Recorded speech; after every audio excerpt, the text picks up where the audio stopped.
So good afternoon, everyone. It's my pleasure to welcome you all to this edition of the Partition Seminar. And we are blessed with a remarkable speaker this afternoon. She is a witness to two partitions, as she will explain. Marty Chen is a lecturer in public policy at the Harvard Kennedy School and a professor at the Design School, and a long-standing scholar and activist in the field of the rights and well-being of women who work in the informal sector worldwide. She founded an organization called WeGo, which is Women in Informal Employment, Globalizing and Organizing. That's a very active title, WeGo, that has received late in its day, but in time, abundant funding from a number of sources as his work has become more recognized and deemed to be of significant value. She is a long-time resident of Bangladesh. She worked there for 2 decades. She has worked with BRAC, the major voluntary organization, NGO, that is now the biggest humanitarian NGO in the world. She was in her earlier time, she was a field representative for Oxfam in both India and Bangladesh.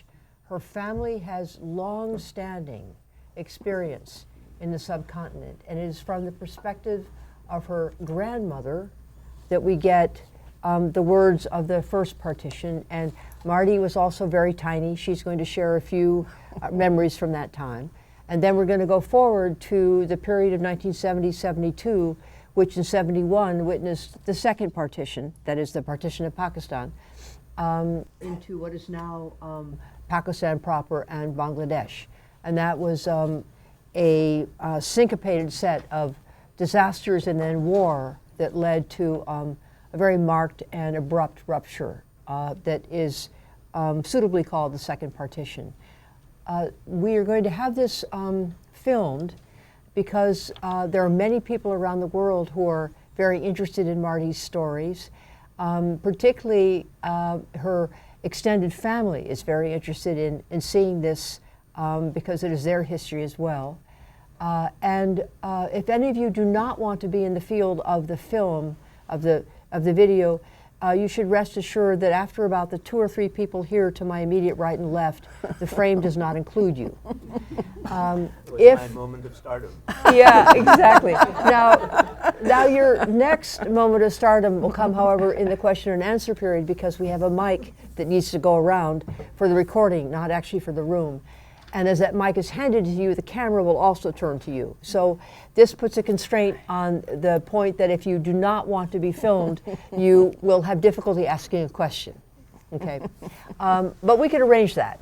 So don't worry if that is really part of your interest. So the tempo for the afternoon, as you all know, is that we will have remarks and a set of presentations from Professor Chen. That will extend for as long as she would like it to take it.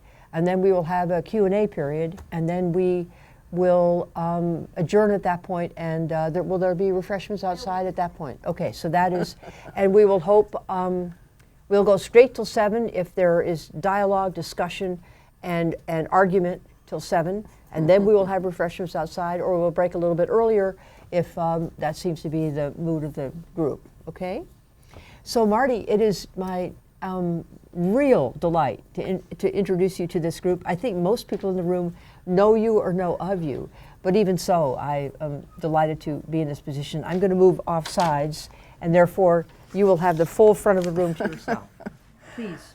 Thank you. Well, thank you, Jennifer, and also Tarun and the South Asia Institute for organizing this important series, and Mina and all the others, but also for inviting me to speak in them. And I want to thank all of you for coming out and braving the cold and the wind of today to be here. And I am not a scholar of partition. I'm not a historian, I'm not a political scientist. I just happened to be in India when it was partitioned and Pakistan when it was partitioned. And so this is very much personal reflections and recollections.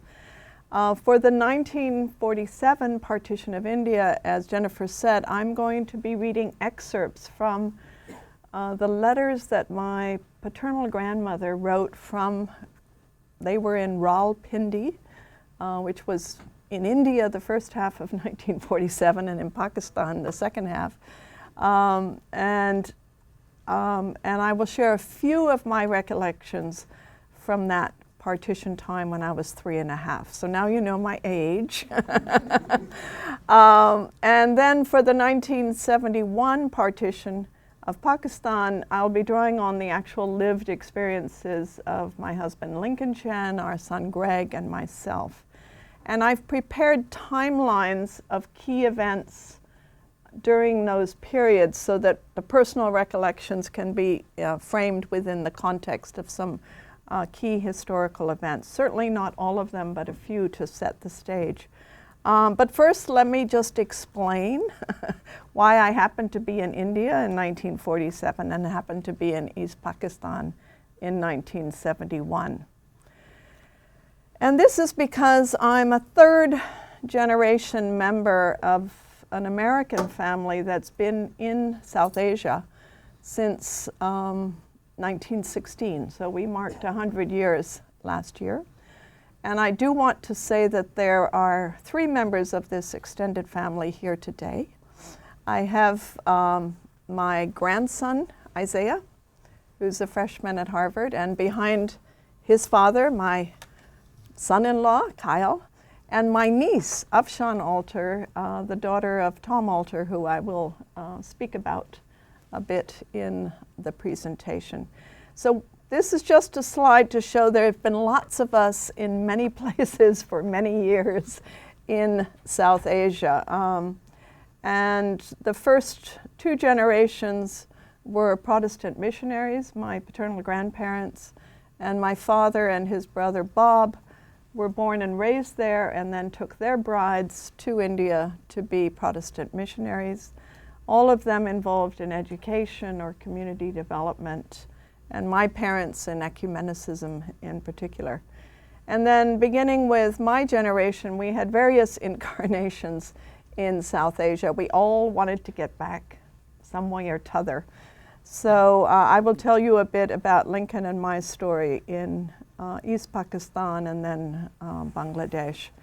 And we were also fortunate, Lincoln and our 2 children, to have a chapter in my adult life and their life in India, back in India in the 80s. Our son, he and his wife and their 3 daughters have lived twice in Pakistan and for a stretch in Bangladesh. And our daughter Alexis taught at the Woodstock School in Mussoorie, India, where Isaiah also studied for a semester, and Afshan for I don't know how many semesters, right? 5 years she studied there. She's also studied at the American School in Mumbai. And the more permanent residents in India of this family are my brother Tom, his wife Carol, and their son Jamie, Afshan's brother, and my cousin Steve Alter, who's a writer, and his wife Amita. And I should note that some people know my brother Tom Alter because he's a Bollywood star. So we've all found different ways of staying on in India. And I should say that I arrived with my parents in October 1945 in India. We landed in Karachi and took a train up to Pindi, where my grandparents were. And so I spent my whole childhood there and a year of college before the adulthood years that I've captured in the slide. So let me start with the first partition, the 1947 partition of India. I have 2 timeline slides for each period, and I will move through those. So for this, I'm going to read excerpts of the letters that my grandmother wrote during that year to her parents. Almost all of them are from Rawalpindi. and 2 are from Mussoorie in India, the hill station, where my grandparents came in August and stayed on till early September, where I was there with my parents, and my brother John was about to be born. He was supposed to be a Midnight's Children, born on August 15th, but he arrived late on August 31st. So, letter 1 is from January 26, Gordon College, Rawalpindi. It is quite a different India from even 10 years ago because the political condition has changed so radically. I would hesitate to forecast the future as the conflicting groups here have still not come together, but rather seem to be growing further apart. Jinnah and the Muslim League, of which he is the head, are still demanding Pakistan a separate Muslim state. That is just what the world is trying to get away from. She has opinions, so you'll hear them. India's strength lies in a united country, not a divided one. The Congress Party, headed by Nehru, are working on the Constitution as if they can impose it upon the other groups. I think they have the right line, but they need to have the others with them. For us as residents here, all is peaceful at present, but what will happen when they attempt to set up the new government is another question. February 23rd, now this is 3 days after the Prime Minister of Great Britain has announced that they will hand over power to India by June 1948. Now that India is to have her independence by June of 1948, it is time for different parties to quit their quarreling and get together to frame a constitution so that they will be able to take over as a united nation. Today's paper says that Congress is willing to make big concessions to the Muslim League, and here's hoping Jinnah will respond. March 18. This is 2 weeks after the tensions that are in the country have erupted into riots across many towns in Punjab. Your latest letter was mailed on the 5th, and you said that the night before you heard over the radio that there was trouble in Lahore. That was just 2 weeks ago, and much has happened since. We have not been in any danger, though we are isolated, as was most everyone. For several days, people were afraid to come out of their houses, and the only conveyances that passed our house were trucks of soldiers and police. Not a person ventured out except a few bent on trouble. The days were so quiet that we could hear the birds sing and really wondered where we were. It reminded me of days up in the hills in Kashmir. But the nights were hideous with all the watchmen calling and every different community calling its own religious slogans. You see, it's an long-standing conflict between the Muslims on one hand and the Sikhs and Hindus on the others. The Sikhs and Muslims are contending for supremacy in the Punjab. In our part of the Punjab, so they're in Rawalpindi, the population in the villages is about 90% Muslim. But the wealth and big buildings and businesses are in the hands of the few Sikhs. In all the villages around about, the Muslims rose up and attacked the Sikhs, killing, burning houses and shops, making some forced conversions, and in some cases raping women. It is just history repeating itself. One night we went on the roof of the science building of the college, this is Gordon College in Pindi, for those who know, and saw high flames destroying much of Murray, a hill station 27 miles away. 3 villages at the foot of the hills ablaze, 3 fires in the city itself, and heard the maddening shouting of the people. They kept that shouting up until dawn. There were some instances of one community shielding a person of another community. Our washerman came in on Wednesday and brought all our clothes beautifully laundered. We were very surprised to see him, and especially to get our laundry done almost on time. He said that his family had lived in a Mohammedan section of the city for 50 years, and when this trouble started, some of his neighbors, though he was Hindu and they Muslims, took his whole family into their house and kept them quietly there, letting them do their laundry in their courtyard. We expected to reopen college yesterday, but the officials advise that colleges and schools not open for another week. We were out this morning and the streets seem to have as many people on them as normal, but many of the shops are not open yet. For several days we could not get out to try to buy anything, and if we had gotten out, there would not have been a shop open to purchase from. We were glad for the many army surplus supplies and for the lettuce in the garden. The government soon opened ration centers to sell flour and rice. We still have a curfew from 6 in the evening to 6 in the morning. We can expect such uprisings until a settlement is reached, but they may not be as widespread as this one. So that was March. May 15th. The political situation is what one hears and dreams about all the time.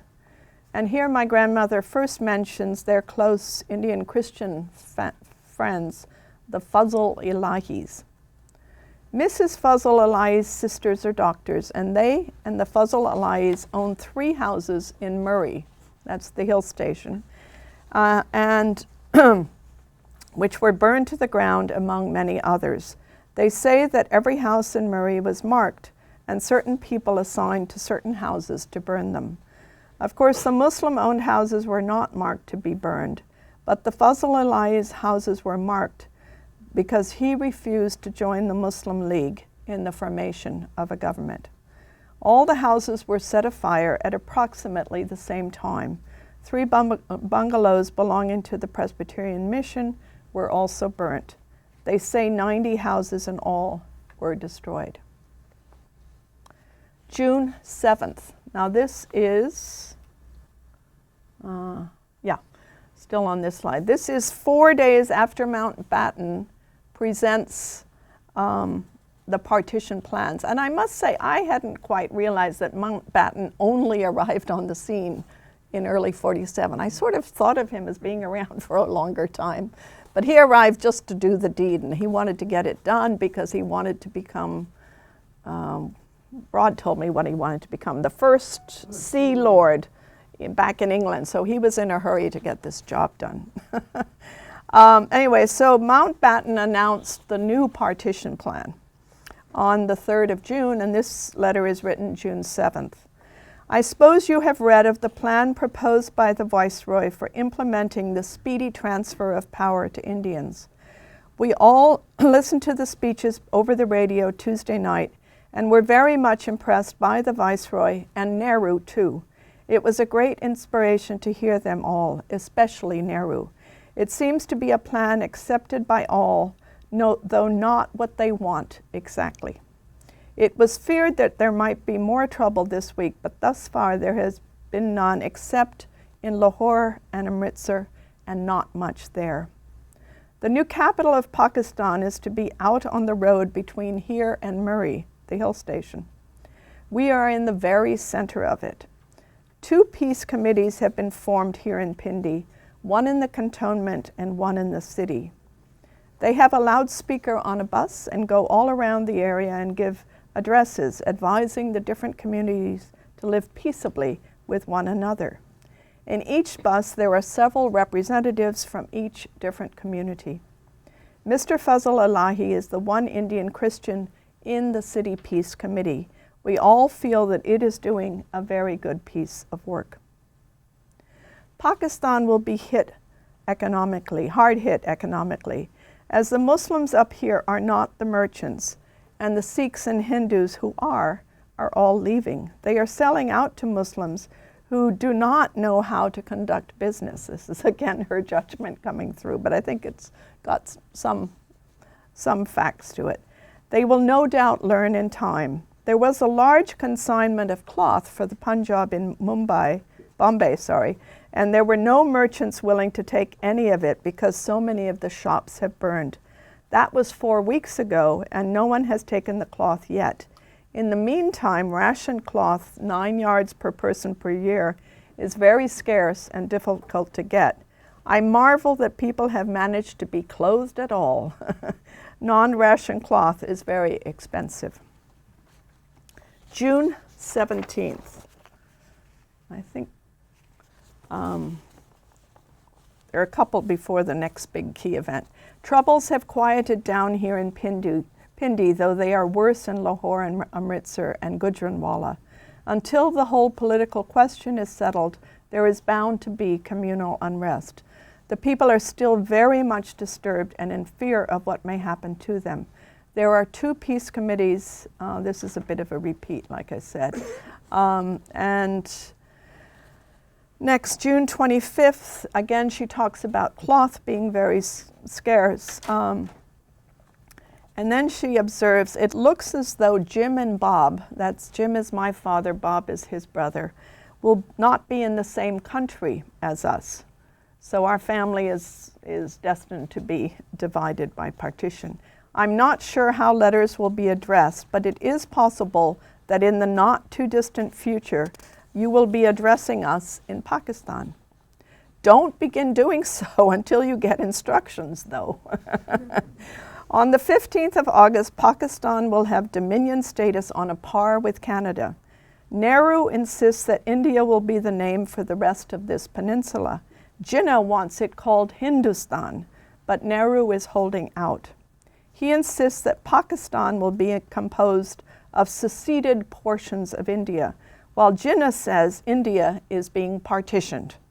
There are many questions arising that none of us can answer, such as whether there will be a different currency, new stamps, etc. Millions of rupees are being sent out of the Punjab every day as they fear that Pakistan will freeze all money in the area as soon as they take over, and many Hindus and Sikhs want their money in other parts of India. June 29th. There is just one subject of conversation these days, and that is Pakistan. It is a big unknown factor, and everyone wonders what is going to happen. One of the big questions with any who have any savings, either in the banks or in bonds or postal savings, is what is going to happen to their money. July 14th. We are interested to hear that Jinnah is to be Governor General of Pakistan. Perhaps it is just as well, as he directs the ruling party, and if he were not head of the state, he might make it very unpleasant for anyone who was.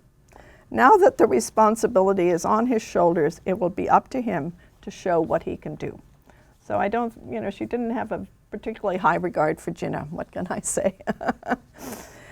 The next letter, there's a pause. She doesn't write about the actual events around the 14th and 15th. And I think that's because they were either traveling up to the hill station or she was otherwise busy. So her next letter is August 28th, 2 weeks after partition/independence. I suppose you are hearing something of the trouble in India these days. It is in the Punjab along the boundary line. In West Punjab, the Sikhs and Hindus are not safe, and in East Punjab, the Muslims are suffering. Great numbers of refugees are being transferred to both sides of the border by the military. They have closed all traffic between Saharanpur, which is near Mussoorie Hill Station, and Lahore in Pakistan, both on the railway and on the highway. We're hoping it will clear before the middle of September. September 8th, again from Mussoorie. The situation in the Punjab is a tragic one. With 2 million on the march, 1 million from each side of the border trekking to the other side with what few movable possessions they can carry. The army is escorting the large convoys of people, as many as 30,000 in a group. They travel by plane or train, or bus, or ox cart, or horse carriage, or, in the case of the great majority, on foot. Great numbers have been killed, thousands in fact. Many women have been abducted and whole villages have been burnt, crops even destroyed in some places. Such atrocities have been perpetrated in both East and West Punjab. All communities have been guilty. The next letter is September 28th, and she says it's from Rawalpindi, Pakistan. Before it was just Rawalpindi, now it's Rawalpindi, Pakistan. We left Landour, that's the hill station, Monday morning and arrived here Saturday night, last night at midnight.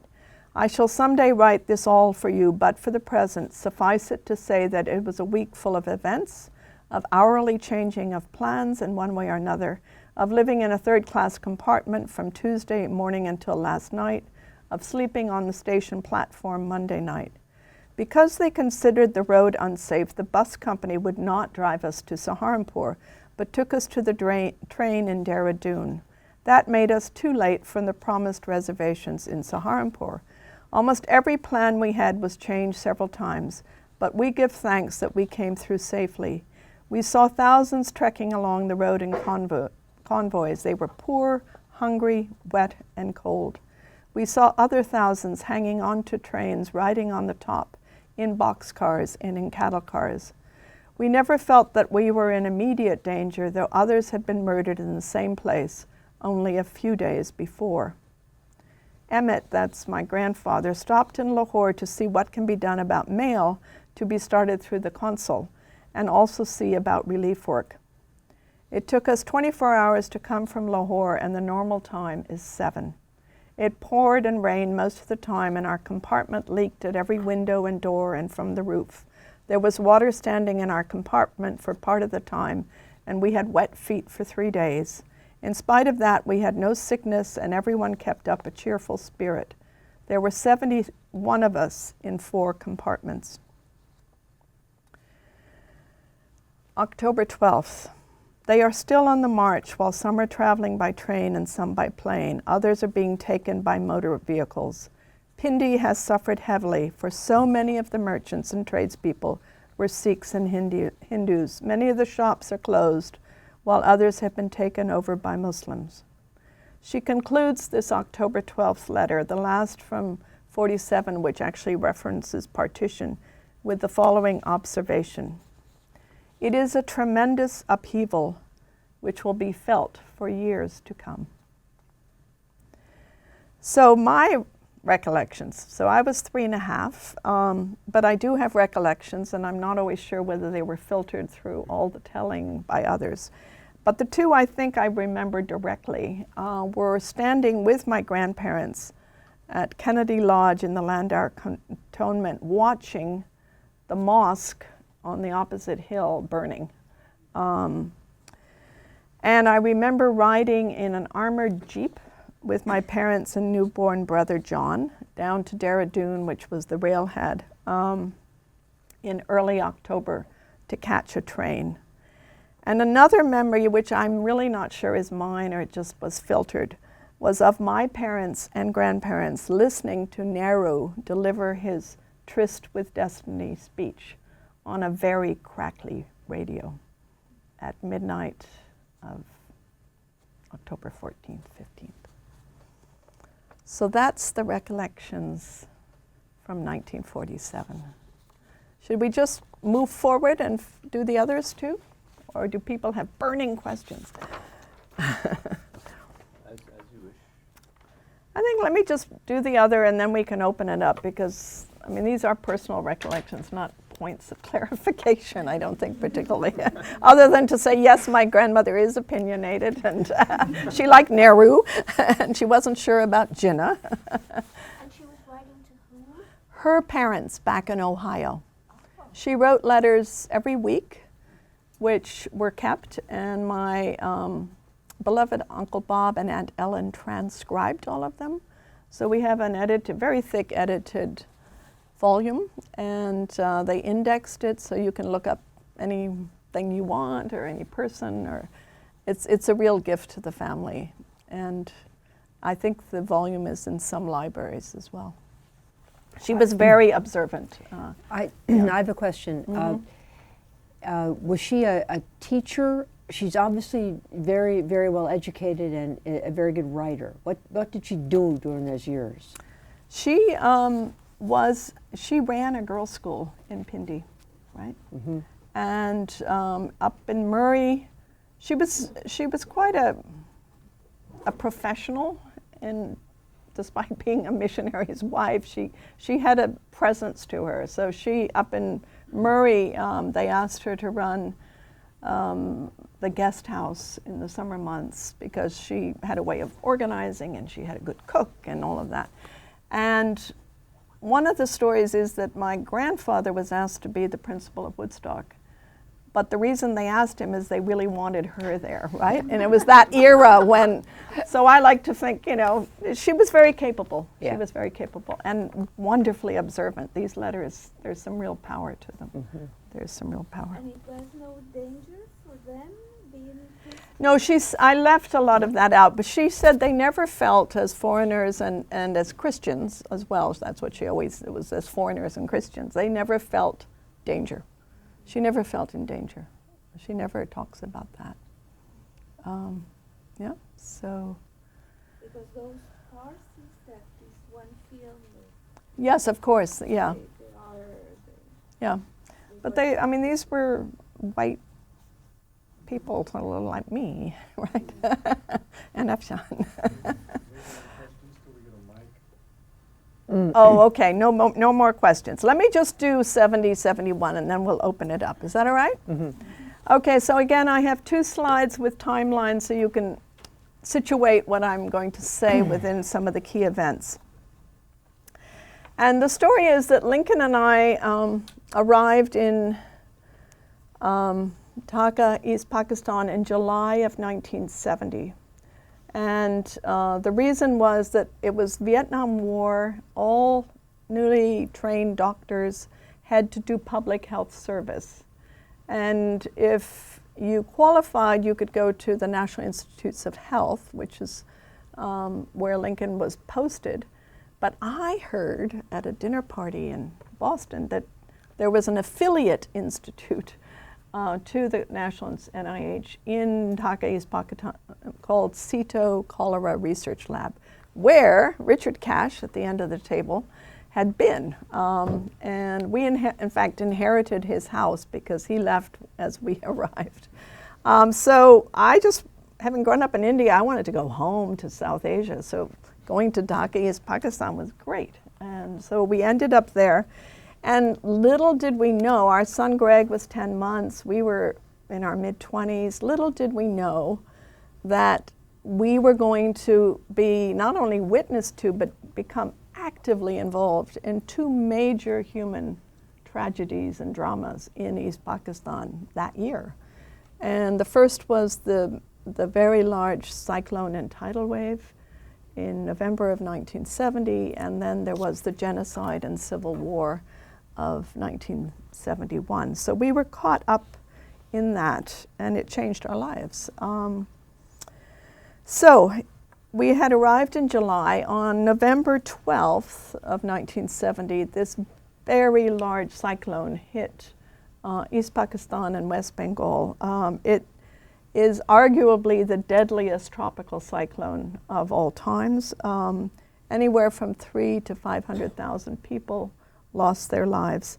And it was primarily as a result of the tidal wave or the storm surge that came with the cyclone, where you would have people were told about being way up high in the trees and just holding on for dear life. And so the tidal wave really swept across all. There were low-lying islands at the mouth of the delta in the bay. And so whole villages would be swept away, and all the livestock and crops and everything. And it took 2 or 3 days at that time for the news to actually reach Dhaka. So when the news did reach Dhaka, there were 2 Bengali sisters who were in our small social network. Richard knows them well, Rooney and Putul Hossain. And there was the wife of another American doctor at the Cholera Research Lab, Candy Rodi, and we sort of met over breakfast and said, we're going to do something. We're going to get some supplies and get them out to these devastated communities. And we, 2 Bangladeshi men we knew, went on a reconnoiter trip, and we found that the island of Manpura was one of the worst hit. So we sort of focused all our attention on Manpura Island. And Lincoln and John Rodi and other doctors from the cholera lab flew down in helicopters and provided medical assistance. And we gathered supplies, and we had a dear friend, Fazli Hassan Abid, who most people know as the head of BRAC. Mm-hmm.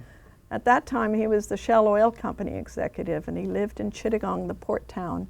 And so we just invaded his house and used his garage and his spare room for our warehouse, and we started stockpiling supplies, and then we would get them out to the island. And that's a whole story. We had Ciba-Geigy planes, we had Pakistani planes, we had German rescue helicopters. Everyone worked with us because we were the first responders. There was no one else there. The Pakistan Army hadn't responded, so it was a dramatic moment, and we started this cyclone relief effort. In December, early December, December 4th, Pakistan held its first general election. And it was seen as a clean and fair election. There were some 20 parties that contested, but the real battle was between the Awami League of East Pakistan, which was a Bengali nationalist party headed by Sheikh Mujibur Rahman, and the other party was the Pakistan People's Party, headed by Zulfikar Ali Bhutto. And the Awami League just won resoundingly. I mean, I think they got all but 2 or 3 seats in the East Wing, but they were so populous, they sort of won the vast majority of seats in the new assembly. But Zulfikar Ali Bhutto did not want to take this lying down, so he proposed there should be 2 prime ministers of Pakistan, one for each wing, which was very soon rejected. And so then he and the president, Yahya Khan, were trying to delay the transfer of power. But in January, President Yahya Khan promised Sheikh Mujib that he would become the next prime minister, and there would be the first meeting of the new National Assembly in Dhaka on March 3rd. But meanwhile, what we have come to know, and it's fairly well documented, Bhutto, Yahya Khan, and top military leaders were plotting a crackdown in the east. And and Bhutto tried to get Yahya Khan to postpone the assembly. So on March 1st, Yahya Khan announced that the assembly would not be convened until March 25th. And this led to protests all over East Pakistan and some violence when the security forces would fire on unarmed protesters. And it really led to a major sort of demand for independence and a rally. So on March 7th of 1971, the Awami League held a mass rally in the center of Dhaka in an area called Ramna Park, racecourse area. And Sheikh Mujib gave this very historic speech that everyone listened very carefully to.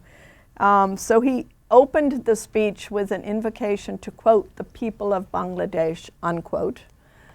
He laid down 4 conditions for joining the National Assembly. And then he called for a major civil disobedient movement in East Pakistan.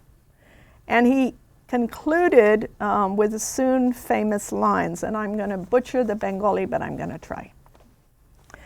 Ebare sangram amader muktir sangram. Ebare sangram shodinotar sangram, which means our struggle this time is a struggle for our freedom, mukti. Our struggle this time is a struggle for our independence, shodinotar, Joy Bangla. Now, my husband's brother, Victor, was visiting us at the time, and he was a writer for The New Yorker, and he went to that speech and recorded it. So when our Bangladeshi, or our East Pakistani friends then, heard that he had a recording, they all came over to the house because they wanted to listen to see exactly which words Sheikh Mujib had used. And it was the general conclusion, not only in our house, but more generally, was that it was a de facto declaration of independence of Bangladesh, not just a call for autonomy. So the atmosphere then just continued to get tenser and tenser between March 27th and March 25th, when the National Assembly was supposed to be held. Well, March 25th came, there was no National Assembly. But what happened was that night at midnight, the military started this crackdown. The code name was Operation Searchlight. And there are documents about how this was planned and some fairly grim, quotes of Yahya Khan and others of what the intention was. The intention was to get rid of the Awami League elite, the intellectual elite, and the Hindus, right? And so at 1:15 in the morning of March 26, Sheikh Mujib was arrested. Later that morning, Awami League students and professors in Dhaka University were murdered. And there were two Hindu areas that we were all very fond of. One was the Kali Temple in the middle of the Ramna Racecourse. They killed the priest and his family and the whole community there. And in Old Dhaka, there was a lane called Shankari Bazaar. It was a sort of an artisan lane. Shank refers to the conch shell, and the artisans would slice the shell and make white bracelets that were sort of for weddings. So they went in and killed pretty much everyone and Shankari Bazaar was renamed Tika Khan Lane after the general who had lined up tanks on either end of the lane and just told them to shoot at everyone inside. The government declared curfew, of course, and so for all of March 26th, Lincoln and his brother and I and all the expatriate friends and Bengali friends that we had in Gulshan, which is a suburb on sort of the outskirts of Dhaka, then on the outskirts of Dhaka, now right in the middle of Dhaka. So we would gather on the roof terraces because they would have these flat roofs and try to figure out what was happening. We tried to figure out, that blast or that plume of smoke or that what's going on where in the city. And at one point in that day, right below us almost, there was a group of men rounded up from a village just on the other side of like a little lake. And they were brought to this park and we were sort of above it. And the park, ironically, was called the shooting park because it was where people would do target practice. And the men were all made to lie down flat on the grass. And then when their names were called, they were boarded onto trucks. And the charge was that they had been harboring people who had fled the city and were giving them shelter to people who the military was trying to round up. And we were not sure of their fate. We figured it was prison at best and the firing line at worst. And the most eerie thing throughout was that the women and the dogs in the village from which they'd rounded up the men were keening. They were, that kind of howl. And that was going on as the backdrop to this. And I remember the soldiers spotted us up on the roof terrace, and I always have my Nikon camera on the ready, and they were, they sort of pointed their guns and said, no, we don't do that. So we were very anxious to know what was going on elsewhere. And when the curfew was lifted then on March 27th, all of us formed small groups and fanned out across the city to document what had happened, okay? So Lincoln and I drove to the Kali Temple, and we drove to Shankari Bazaar. And pretty much all we saw was bodies smoldering in the ashes. And out of Shankari Bazaar ash, one guy came walking out in a daze, and he said, "Are you journalists?" And we said, "No." He said, "You must tell our story," and we said, "That's what we're planning to do." And then Lincoln and I drove up to a faculty residence in Dhaka University. And as we pulled up, I think we had I forget what car we had a funny little car. And we pulled up in our car, and I said, "Oh my God."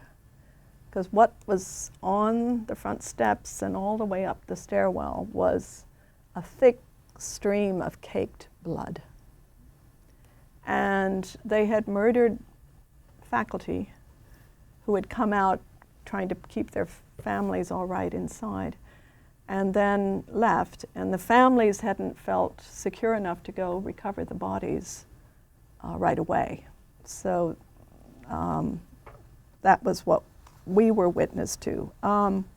Some of us also gave shelter to people who were fleeing. So we Lincoln and I sheltered Ali Aqsad, a colorful communist leader.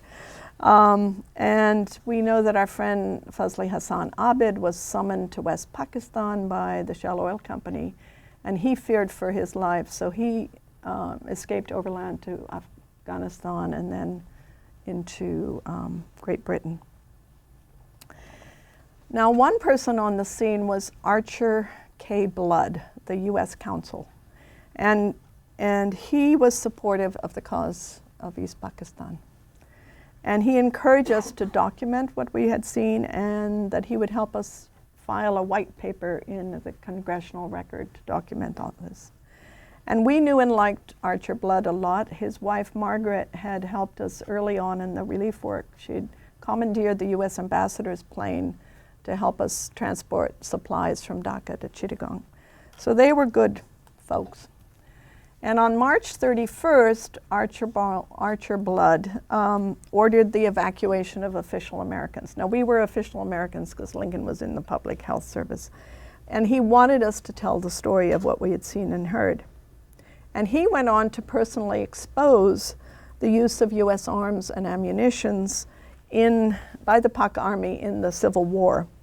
And on April 6th, he wrote, he became the first U.S. diplomat to do this, but it was a known channel, but nobody had ever done it.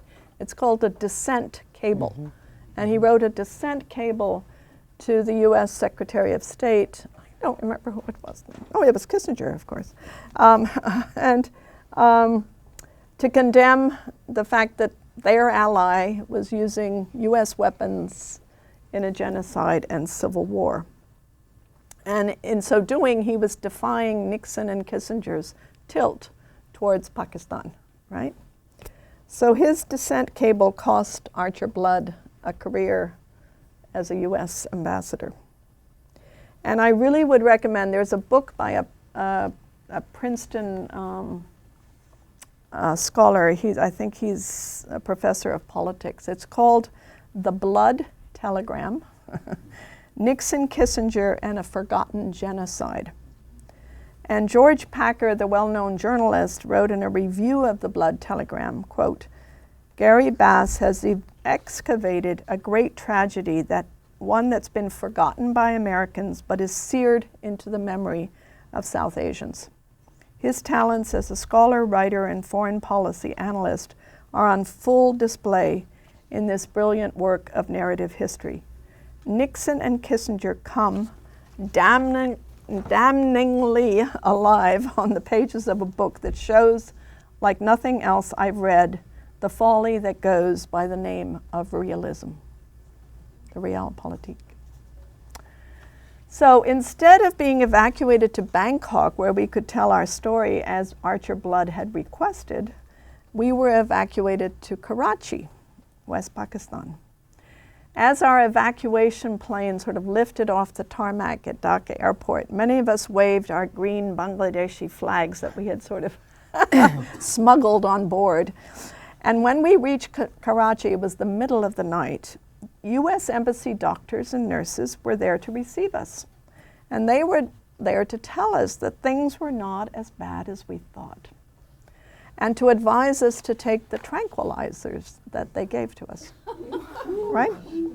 At the time, we didn't fully appreciate the complicity of the U.S., especially of Nixon and Kissinger, in the genocide that had unfolded before our eyes, yeah? And of course, the genocide led to the war, and that drove 10 million refugees to India and cost 500,000 or more people their lives. The war lasted until mid-December, when the Indian military had joined the Mukti Bahini, the Bangladesh forces, in the war against Pakistan. Lincoln and I were evacuated then in April, and we spent a month. They then sent us to Tehran, where the U.S. had a big embassy. For a month, we were kept under watch and seal. And then eventually we were able to spend the rest of 71 in the U.S. with a month in the U.K., where we met up with Fazli Hassan Abid and others who were trying to get the U.K. government to back Bangladesh. And so it's important, I'm moved to the U.S. now, to know that, you know, even though the government of the U.S. was pro-West Pakistan, there were a real outpouring of sympathy for Bangladesh in America. And in fact, Oxfam decided there was enough sympathy and support and funds and volunteers that they founded Oxfam America to help channel the funds and volunteers to that effort. So, and there were many Boston area people involved in all of this. There were the people from the Cholera Research Lab who'd been there, like Richard and David Nayland and Jim and Anna Taylor, Gus and Hannah Papanek. Do people know them? Mm-hmm. They were active. Yeah. And in DC, both Bengali and US activists had opened a Bangladesh Information Center in a one-room, second-floor apartment at Seward Square, quite near where the Congressional and Senate office buildings are. And it became a hub for all the activities, and the volunteers produced literature, distributed literature to people who were organizing pro-Bangladesh events. They helped, you know, sort of prominent activists who came to meet with senators and congressional aides. And as part of this coordinated effort, there were Friends of Bangladesh chapters set up all over and so Baltimore, Boston, Chicago, and we were active in the Boston one in the summer months. And among other things, we marched in front of the state capitol, but we also took a flotilla of canoes and kayaks out into the Boston harbor alongside the ships that were taking U.S. guns and arms to Pakistan to protest the shipment, because there was a ban on the sending of U.S. lethal weapons to Pakistan for use in the Civil War. And a longshoreman, when we were crazy out in our canoes and kayaks, when we came back in, one longshoreman explained, he said, you know, we knew about that, but they told us that if guns go in one ship and ammunition goes in another, they are classified as non-lethal, right? This is how they were getting around the ban, right? So, so there was a lot of movement and action here. And of course, I think everyone knows that on August 1st, I think it was, in 1971, there were two concerts for Bangladesh at Madison Square Garden. One organized by George Harrison, the former lead guitarist of the Beatles, and the other by Ravi Shankar, the famous Indian sitar master. And these twin concerts really helped to raise consciousness about Bangladesh. And decades later, Shankar would say of the overwhelming success of the event, in one day the whole world knew the name of Bangladesh. It was a fantastic occasion. But what is less well known is that Senator Edward Kennedy visited East Pakistan in August, despite the official US policy in favor of West Pakistan. And his staff, Jerry Tinker and Dale DeHaan, as well as Tim Dine, who worked for Senator Church, provided critical support to all of us who are working with Friends of Bangladesh and the Bangladesh Information Center. And they helped put our white paper into the congressional record. In the fall of 1971, and maybe Richard, you were part of this too, I don't remember, after Lincoln, my husband had joined NIH. We ended up back at NIH, even though I'd tried to get us to East Pakistan. He was asked by Senator Kennedy and his staff to testify to the Senate Judiciary Committee. So it's Lincoln and several of the doctors. It was Lincoln and some of the doctors, and then we continued to lobby because we were stopping. We had information coming in from Blood and from Father Tim, Yeah, and so we had better information than the U.S. government had, right. basically. So they testified to the Senate Judiciary on what they had seen as a medical humanitarian crisis, so that at least the humanitarian aid side of things could get some attention. But I have to say that when Lincoln went to his boss at the NIH to say he was going to testify, the boss suggested that was not a prudent thing to do. And he threatened to post Lincoln on a Coast Guard clipper off the coast of Alaska if he testified. Anyway, Lincoln testified, he wasn't posted. But you know, there was such tension around, because Nixon and Kissinger were tilting towards Pakistan because it was their route into China. And they just wanted that not to be disturbed. I hated Mrs. Gandhi. Yeah, so. Anyway, the rest of the history of that year is that I think it was December 3rd that the Indian military began helping the Mukti Bahini because some Pakistan aircraft had shot the Indian soldiers on the other side of the border. And so on December 16th,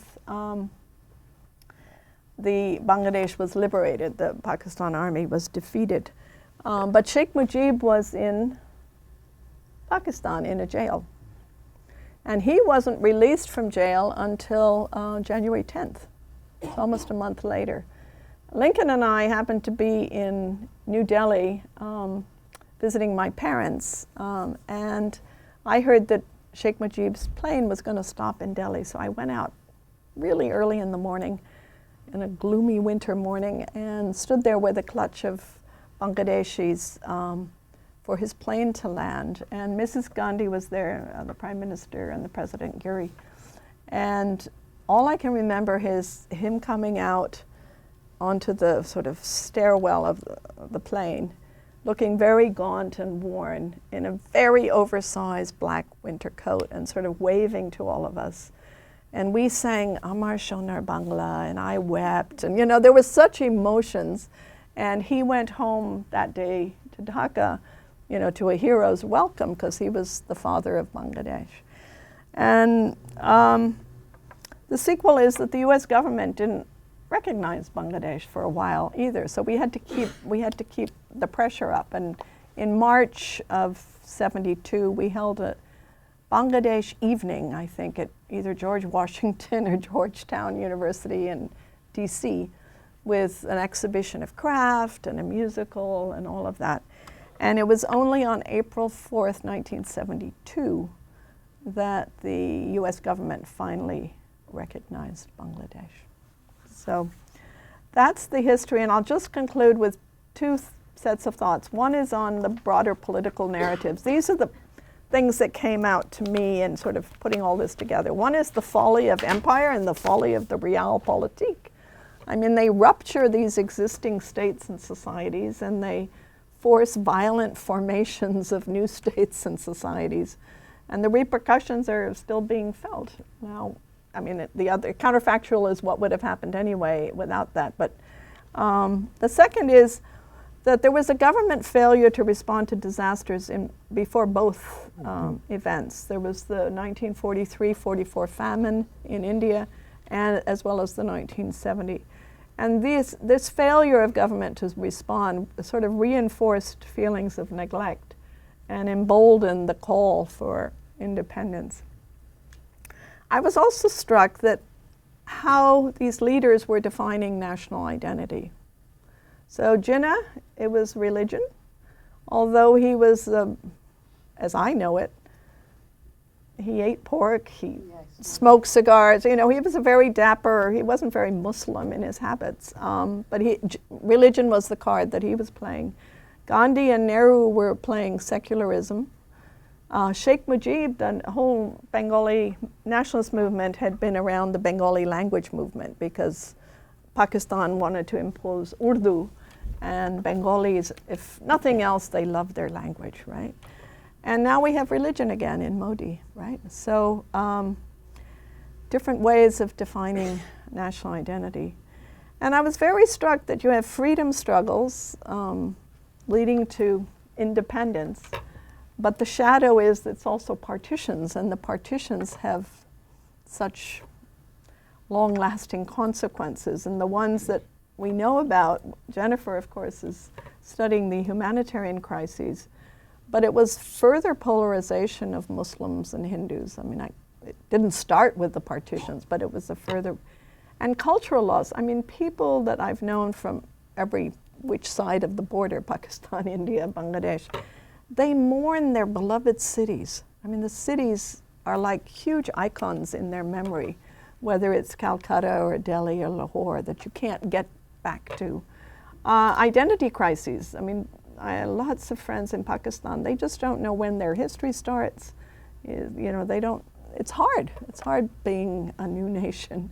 And of course, there's ongoing conflict, making it really difficult for the region to stabilize. And then just on the personal narrative or narratives, as I mentioned, our family was divided by partition.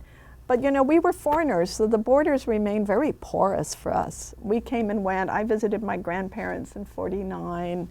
They came in the summers back to Missouri.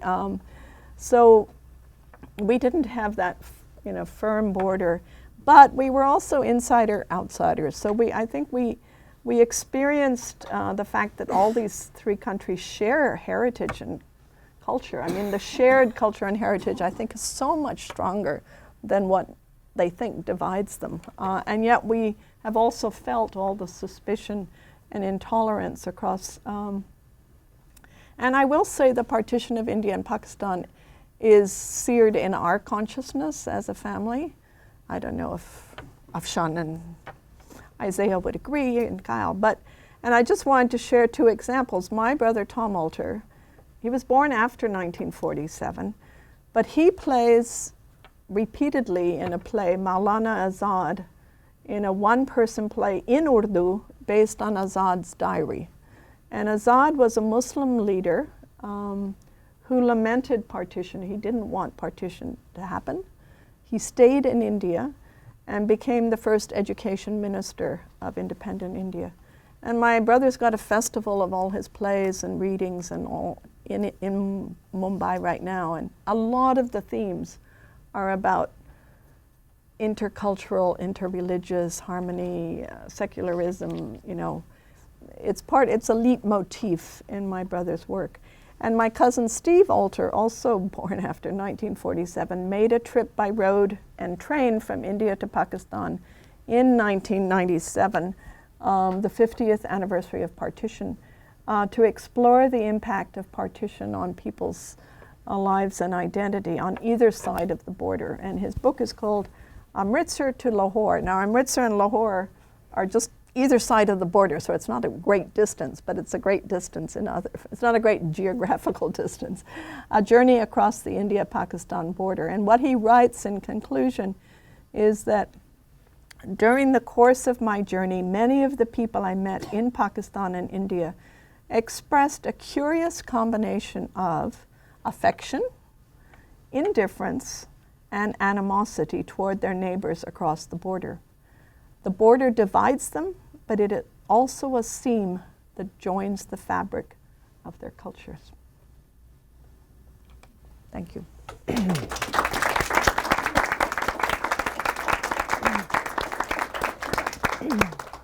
Well, Marty, thank you for an astonishingly detailed and moving account from the perspective of your family and yourself. And you touched on the high historical points that we have been talking about in previous sessions, but now I'm not really going to remember much about the Dhaka that morning, except you're coming on the bloodstained steps at the university. Mm-hmm. That's a really vivid memory, even third hand. I would say now it is past time for questions. If you could raise your hand, and then we can move the microphone around, okay? So that people can Shivangi, can you help with the microphone? I think he's got it, yeah. So please, raise your hand and we'll put a microphone in front of you, which is not a microphone for you, but it's for the recording. Questions, thoughts, reactions? It doesn't have to be questions, yeah. Yeah, just reactions or reflections, thoughts would be great. Yes, on this side, yes. Mhm.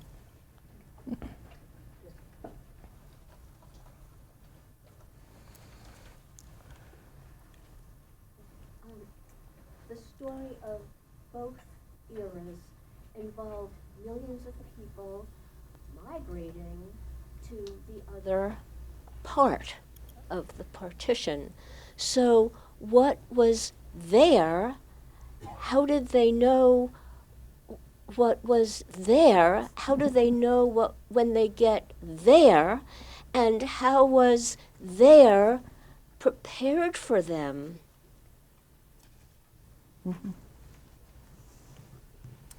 Do we do a group of? Or? Why don't we do a couple more? Yeah, that's a good question. So, yeah.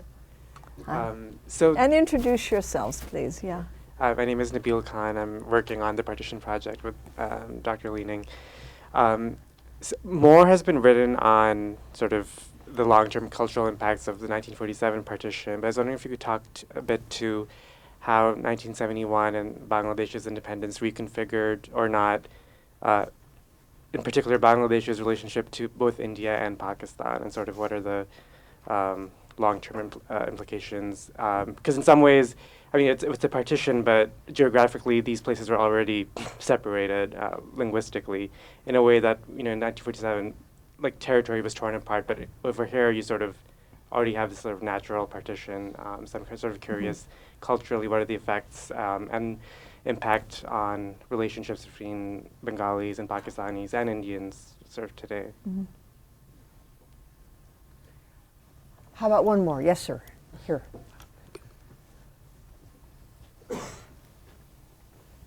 Thank you. Hi, my name's Abdur. I'm a sophomore at the college.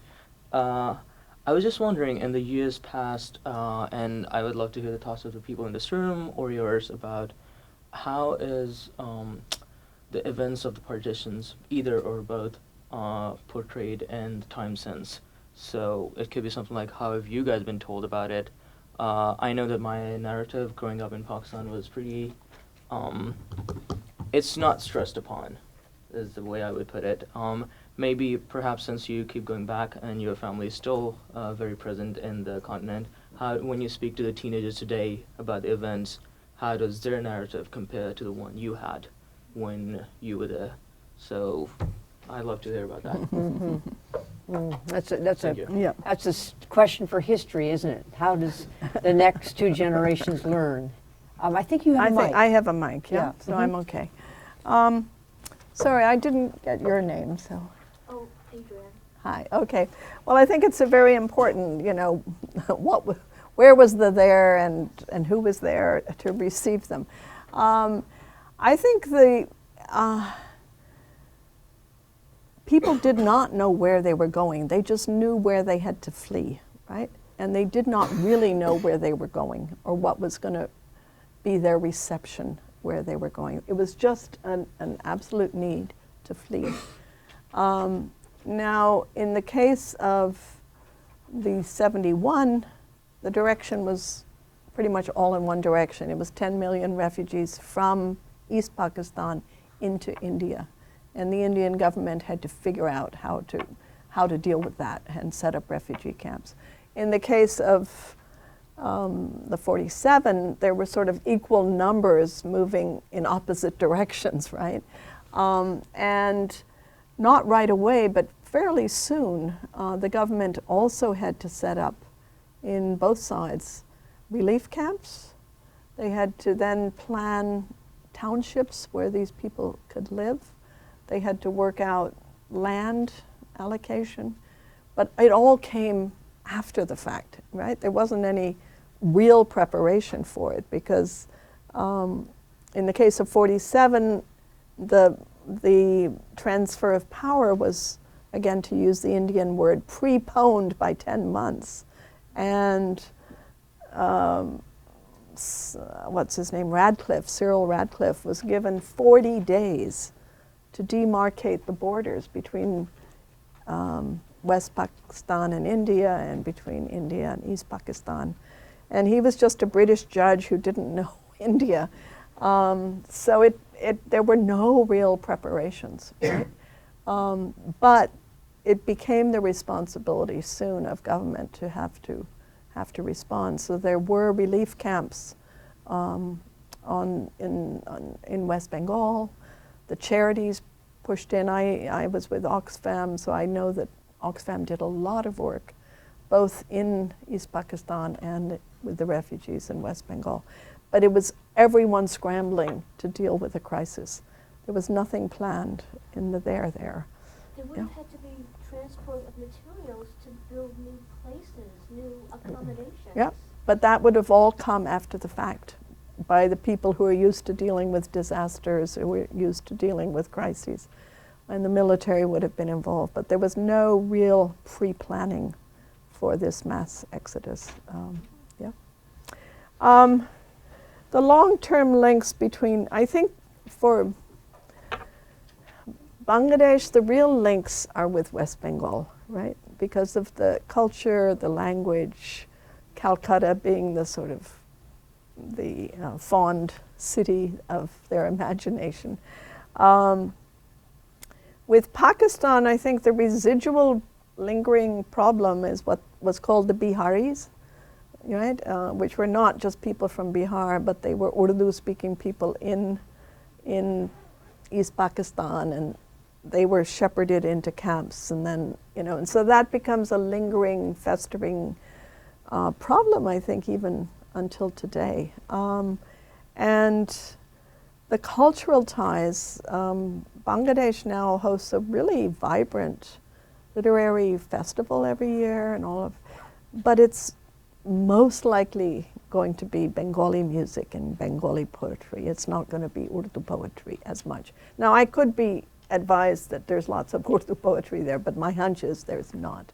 The cultural ties for the Bengalis are really with West Bengal, which I should add, I mean, West Bengal and East Bengal were divided in 1905, right, by the British. So that was an earlier partition that had already happened, right? So this has been happening for quite some time. So that's where I think the long-term ties are.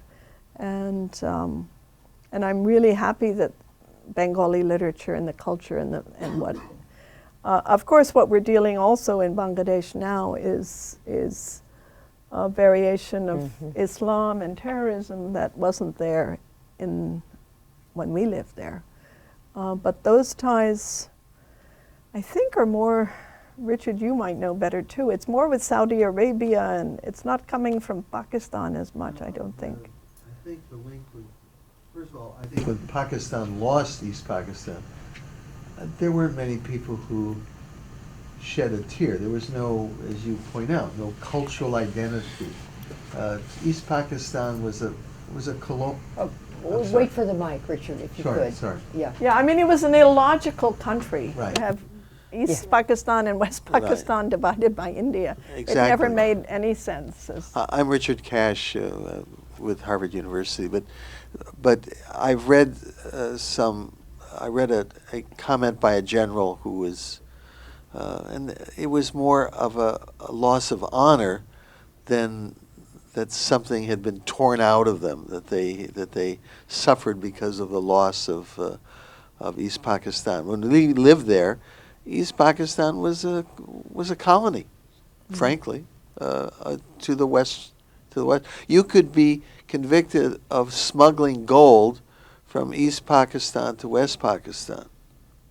That would be like accused of smuggling gold across the Mississippi or something like that.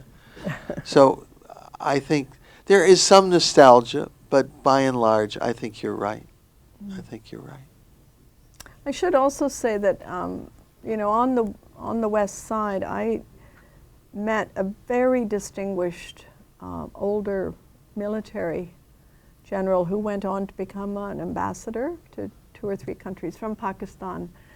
And he had quit the Pak army around the Operation Searchlight. He was against it.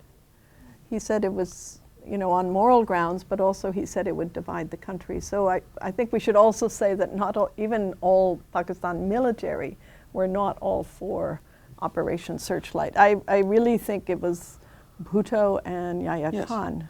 And one of the great rural development people in East Pakistan was Dr. Hamid Khan, the head of the Communal Academy, who was really the godfather, one would even say, of some of what BRAC has done over the years. And there were people who were deeply, deeply affected But by he it. got a hostile reception on Yes, his when last he went trip back to Pakistan. Bangladesh. Exactly.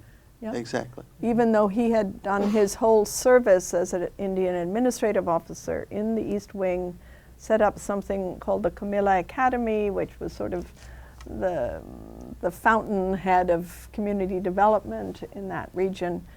Wonderfully literate, educated, philosophical gentleman who then set up the Orangi project in, Yes, in in Karachi. But he got a hostile reception on his last trip to Bangladesh. And he was born in India. I mean, that's the nature. He and I were on a plane once flying from Dhaka to Delhi, and I said, "Where are you from, Akhtar Hamid?" He said, "I'm from right down there." And I said, "Where?" And he said, "Itawa." And I said, "Oh my God." I said, "I lived in Itawa when I was 2 years old," right? And so he was from India, but served in East Pakistan and retired to. So many individual lives are like that, divided. And then there's your question about the younger generation and the older. This is not my subject, so I for the last 2-3 days I've come immersed in partition. But when I'm in India, I'm not talking about it. So I'd love to know. I find it interesting that it's not on the agenda or radar for your age group in Pakistan. And I think in Bangladesh it stays alive because of the war tribunals and some of the other, the Truth Commission. There's still a lot going on there to keep it alive in the consciousness. But when I'm in India and Bangladesh and Pakistan, that's not what I'm talking about. So I really don't know. I would like Naval Khan to respond to that question, which is an excellent one, because Naval has been working on the 47 Partition of India, but has strong ties to Pakistan. And also he's been working with our Pakistan research team, which is made up largely, I would say, of people in their late 20s to mid 40s, right? So they're a little bit older than you, but they do represent a younger generation in Pakistan. And you might share some of your thoughts about the interest in partition, not so much 70, 71, but the interest of 47. Yeah, I think you're talking, I think sort of generally it's not something that comes up in sort of when I think of the general public in Pakistan, but I think there is among at least a certain segment of the intellectuals, educated class. I think there's a lot of, Pakistan's history has been very turbulent, and I think there's a lot of existential questioning that goes on for a lot of Pakistanis. But like, what is this? What does it mean to be a Muslim country? So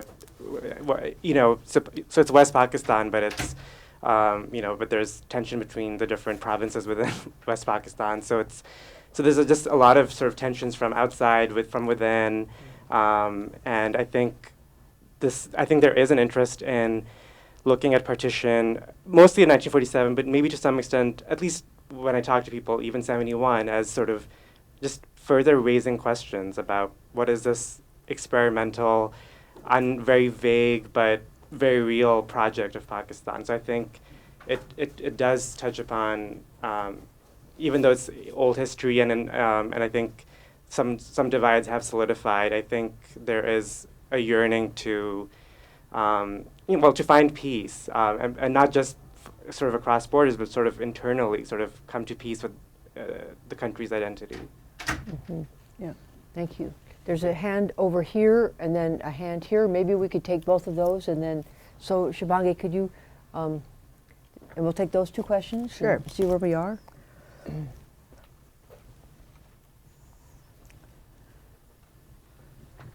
Thank you, Professor Chen. This, and especially I didn't know the link with Tom Alter. That was, in fact, really informative. He's a student of mine, but I kept it quiet that Tom Walter is. And also, even I have also followed Jamie Alto's career as a cricket writer. I mean, Yes. he has written pieces for the Cricinfo website, so one follows that as well. But my question is also related to what he was asking. I mean, to sort of break it down, like from where I come from, it's South India. And South India has not generally been affected by partition. So from that perspective, if I start seeing partition, and also the last paragraph which you sort of quoted from your cousin, this linkages between Pakistan and India and Bangladesh, it seems more like Bengal and Punjab and Punjab. So my point is then, how do you view partition from a perspective which is not a North Indian or an East Indian perspective? But we need you to answer that. Yeah, now to you, sir. Yes, please. My name is Shaheen Pirzada, and I'm a resident of Cambridge for a very long time. In Pakistan, I was a history teacher. And in 1970-71, I was teaching at Hitchison College, Lahore, and all of us there, especially me, very sympathetic to the Bangladesh, to the East Pakistan crisis at that time. Actually, it's a question also and a comment also. Thank you very much for your excellent presentation. The two partitions you had that headline. The first partition of 47 has a history. It's a movement for independence. But the 1971 emergence of Bangladesh seems to be just a reaction of the population towards the military crackdown. It came very quickly, within months. My question is, while you were in East Pakistan, did you experience any hatred among the population of East Pakistanis towards Pakistan? Did you experience anything? Because this seems to be just a reaction of the public, because they were innocent people who were just, I mean, murdered, and so they didn't really, the reasons didn't, they were not over the years that the independence or emergence of Bangladesh came. Seems like it was sudden. You get my question? I do, but I do want to, and thanks, Shaheen, I do want to say there is a history. There was a freedom struggle in East Pakistan as well as in India. It may not be as long, but from the beginning, when Ayub Khan, I think, wanted to impose Urdu, there was a movement. It has various chapters. You hear about 66, and there are different times in the history of a Bangladeshi nationalism, and it came largely under the guise of the language movement, because the Bengal language was so important to them. So Sheikh Mujib and the Awami League had been involved in that struggle for a Bengali identity, calling for at least autonomy. What happened in 71 was the real call for independence. But they wanted some kind of autonomy. So it was, I didn't go into the freedom struggle in India as either, but there was a freedom struggle, not as well known, but there was one. And so the election and the cyclone were sort of like the crowning blows that just took it over the feeling of neglect, the feeling of we need our country, and to be elected and then not be given the power. But there was a freedom struggle, and it goes back almost since the beginning of Pakistan, 247, and probably before, because the Bengalis are so proud of, the language was so important. And I think that original partition between East Bengal and West Bengal also was very painful for Bengalis. I mean, yes. I mean, there was a period during the 47 lead up when Bengal was saying, well, why don't we just become our own country? Yeah. So this notion of Bengal cohesion Yeah. was pretty powerful. One thought, I know, Richard, you might want to say something, but I would say something and then hand it to you if that's possible. Both Richard and I teach about this incredible 1970 cyclone, which, as you say, is one of the most powerful to hit the Bay of Bengal, although there have been others. And there is and there has not been a cyclone that has surpassed the carnage, which is really basically held at 500,000. But because of the technology of the time, who really knows? But one of the points that I stress in the teaching of this cyclone and this disaster is that there are some tumultuous disasters that change the political tenor of the country, of any country, like the Soviet Armenia earthquake in 1988.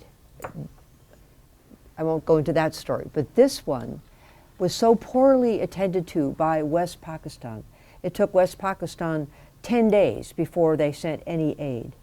And there was this situation in where the leadership of Pakistan, East Pakistan, was in China trying to generate funding. And they flew over, but did not stop in East Pakistan and went all the way over to West Pakistan. I think maybe the plane let down in Dhaka and then took off for fueling and took off again and flew right over this devastation. And that so inflamed the public voice. And then there were, as you said, a number of other issues, both the long backlog and then also the election. But this was just an outrage to people, that their moment of great tragedy was completely ignored by their virtual government. I mean, that's a... No, by the way, thank you for a wonderful talk, Marty. That was quite outstanding. I was going to play on that same thing, whether it was the famine in Ethiopia that Haile Selassie ignored, or whether it was Katrina. I think Hurricane Katrina did more to bring down that government than the wars in the Middle East. It's a very interesting lesson, the famine of 43, the cyclone, and so on. So you ignore these things at your peril if you were a public servant. I did want to say one thing about your remarks on the language movement. In Dhaka today, the #1 festival or holiday is the Language Movement Day. That is if you go around the countryside and you see monuments, it's not to soldiers, it's to the 5 martyrs, the who were Shaheed. killed during the language movement. It was very, very, very powerful. And I think you're absolutely right that it goes way back to that point of time. And when Urdu was suggested, a most absurd idea, the country responded to it. Culture is really, really critical and cannot be ignored. But Thank just you. a fact that's very interesting is that Urdu is prized in Bollywood films, right?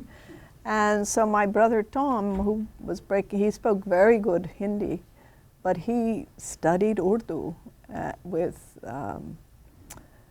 the Azmi, Shabana Azmi's father, the poet, because knowing Urdu. So, Urdu in India is alive and well, right? And in Lucknow, there's the poetry recital. So it's very interesting how language, but the Bengalis had their language and they had their culture and their literature, and that was their identity. Which alphabet is the Bengali language written in? It's in the Devanagari from Sanskrit. It's not like Urdu. It's not an Arabic. Yeah. Does it look like him? It does. I mean, it's a variation. I can sort of make it out, but it's a variation. But it has things dangling from a line like Devanagari. Yeah.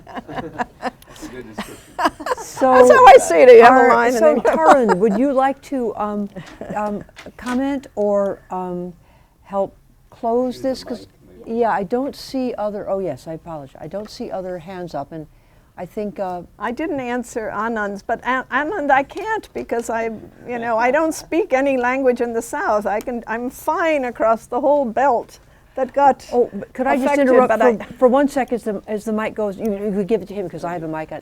Is that last a year or so ago, I was teaching in here, and there were about 40 law students coming from a university in South India. And I was talking about, they wanted me to give a talk about human rights and humanitarian law. And I thought, well, I'll just, go back to a time that they might recognize in terms of, mass migration and humanitarian crises. And it was a complete blank. I said, what, you're law students and you haven't studied the 1947 Partition of India? And they said, right. They were unabashed about not knowing anything about it. So Yeah. I heard your question. I thought it rang a bell with me as well. So they were not just ignorant law students. In fact, it's not taught very much. Yeah. And the syllabus is something which in South, I think maybe it's also because the people in South were not directly affected by the partition. yeah. That may be one of the reasons. And also, even my own knowledge of partition is because I studied in a school which was funded by the central government, and one had to read through history, and so, yeah. Yeah. Well, thank you for that question, which will remain among all of them signal because it was not adequately answered. But Marty Chen answered all the others very well, didn't she? I just can't do South India. So Tarun, please. So Marty, thank you so much. That was just a very moving description, particularly of the one that you lived through, because it's in first person, and of course your grandmother's recollection. I said two small observations. One is to your comment. We had a colleague and a student. She still works very closely with the South Asian student in Lahore, Mariam, from the Ed School, whose dissertation was on really how history is, I don't know if she would use the word, but I will, manipulated by all countries. And she focused in particular on the India-Pakistan divide and how the same historical events were represented and embellished as the agenda might suit someone. And I think this happens, if you read the history of the United States from the perspective of Native Americans, you read it from the perspective of quote-unquote mainstream history, it's quite different. So it's a really interesting intellectual issue as well. The second just thought that occurred to me, in India, of course, you also have the imposition of a language, Hindi, from the north to the south. Mm-hmm. But somehow it was diffused by, I don't know, linguistic boundaries, or managed a little bit better. You just used English. And everybody defaulted to English also. Yeah. So there is something about the precipitate nature of what Shaheen, is he here? So yeah, Shaheen was saying. There is a history, but there's also this precipitate nature of the event that's kind of curious. In any case, I just found myself taking a lot of notes. It was very interesting. Thank you so much. Shall we? So shall we thank Marty and then Yes. break for the repast? Thank you very much for Thanks for coming. Yeah.